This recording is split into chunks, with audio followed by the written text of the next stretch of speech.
नमस्कार, आप देख रहे हैं जनता पत्रिका यूट्यूब चैनल। जनता पत्रिका यूट्यूब चैनल को ज़्यादा से ज़्यादा सब्सक्राइब करें, वीडियो को ज़्यादा से ज़्यादा शेयर करें। नमस्कार साथियों। सर आप सुन लो ना। आप क्या उम्मीद करते हो आप गलती करो मैं आपको गलती पे चुप रहूं? नहीं, मेरा वोट का रिश्ता नहीं आपसे। मैंने 16 महीने जेल काटे हैं समाज के लिए। एक लाठी लगती है ना, आदमी पतंग बन जाता है किसी दूसरे के लिए। मैंने 16 महीने जेल काटे 10/6 कोठरी में। ठीक है, जब दिल्ली में गुरुगढ़ टूटा तो 66 दिन तक जेल में रहा मैं। 250 लाठियां गई मैंने एनआरसी के आंदोलन में, जब कोई मुसलमानों के साथ खड़ा होने को तैयार नहीं। जब पहलवान बेटियों की इज्जत की बात आई तो मैंने जाके वहां लड़ाई लड़ी। जब 2 अप्रैल का आंदोलन आया मैंने 8 दिन भूख हड़ताल की। जब भी किसी बहन बेटी पर अन्याय अत्याचार हुआ, चाहे 69 शिक्षक भर्ती का मामला हो, जिसने गोली भी खा ली है वो क्या किसी को धोखा देगा? मैं कोई नशेड़ी थोड़ा है कि कुछ ही कह दूं किसी को।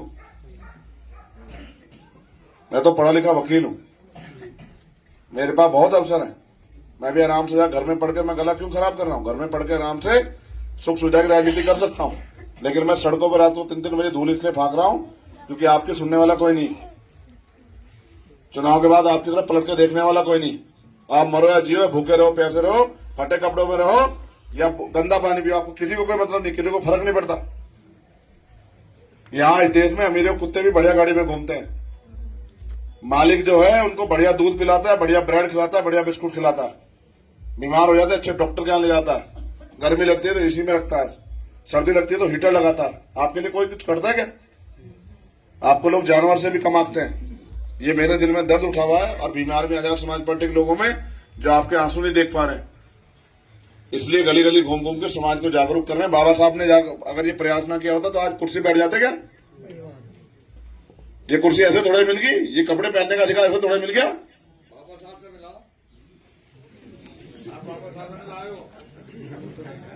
तो बाबा साहब ने नहीं कहा कभी कि खूब शराब पियो और समाज में बैठ के अपना अपमान करो। ना सदगुरु रविदास जी महाराज ने कहा, ना भगवान बुद्ध ने कहा, ना नानक ने कहा, ना रैदास ने कहा, ना कबीर ने कहा, किसने नहीं कहा। लेकिन हमारे लोगों ने कुछ चीजें ऐसी सीख ली है जिनकी वजह से उनको नुकसान होता है। ये बीमार भी करेगी, ये आर्थिक नुकसान ही पहुंचाएगी, सामाजिक नुकसान ही पहुंचाएगी। और मेरा काम है गलत को गलत और सही को सही कहना, समाज को समझाना। आप तो बड़े हो, आपको मुझे समझाना चाहिए कि भाई ये गलती है, इसको ठीक करो। लेकिन अगर मुझे आपको कहना पड़ रहा है आपकी औलाद को, तो आपको समझना चाहिए कि आप अच्छा काम नहीं कर रहे।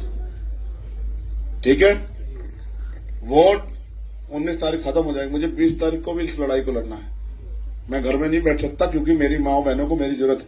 मेरे छोटे भाइयों को मूछे रखने पे हत्या होती नहीं होती? बताओ, होती है नहीं होती है? मटकी छूने पे हत्या होती है नहीं होती है? घोड़ी पे बैठने पे अपमान होता नहीं? कौन जाता है मेरे अलावा? बताओ, जाता है कोई? तो फिर मुझे अपना काम करना है और इसके लिए मुझे तनख्वाह मिलती है मुकदमों के रूप में। जितनी मेरी उम्र नहीं, इससे ज्यादा मुकदमे मेरे ऊपर। 39 मुकदमे मेरे ऊपर, सारे समाज के। एक भी मेरा अपना नहीं है कि मैंने किसी को बे कह दिया। समाज की लड़ाई आसान थोड़ी लड़ना। समाज की लड़ाई लड़ने जाता है कोई भी कुछ ही कह देता है, लेकिन हमारे महापुरुष ने घबराए, महापुरुष ने डरे तो हम क्यों डरे? सही बात। हमारे महापुरुषों ने अपने बच्चों को कुर्बानियां दी है और समाज के लिए कुछ कहा तो हम भी करेंगे। ठीक है, आपने मुझे बुलाया, भाई आपसे भी कह रहा हूं, मुस्लिम समाज के लोगों को मदद कराओगे नहीं कराओगे? पक्का? मैं आपको भी कह रहा हूं, जब चंद्रशेखर हाथ पकड़ता है छोड़ता नहीं है। कोई ऐसी लड़ाई नहीं जिसमें मैंने आपका साथ न दिया। और ईमानदार से कह रहा हूं, जब तक जीऊंगा आप मुझे वोट से मेरा रिश्ता नहीं, आप साथ दो ना दो, लेकिन अगर आपके साथ कोई अन्याय होगा तो याद रखना चंद्रशेखर बीच में खड़ा है, उन ताकतवर डोकर आपको याद रखना। ठीक है, मैं वो नेता नहीं जो वोट की राजनीति के उसमें हूं।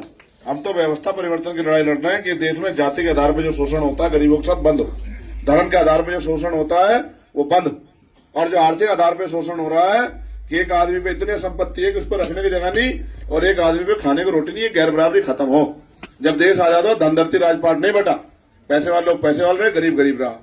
तो अभी तक शुरू भी नहीं हुआ, अभी तक संविधान खत्म करने के लिए पीछे पड़ गए लोग। तो अभी हमें बहुत कुछ करना है, हम लड़ते रहेंगे। आपने मुझे बुलाया, धन्यवाद। फिर कभी मुलाकात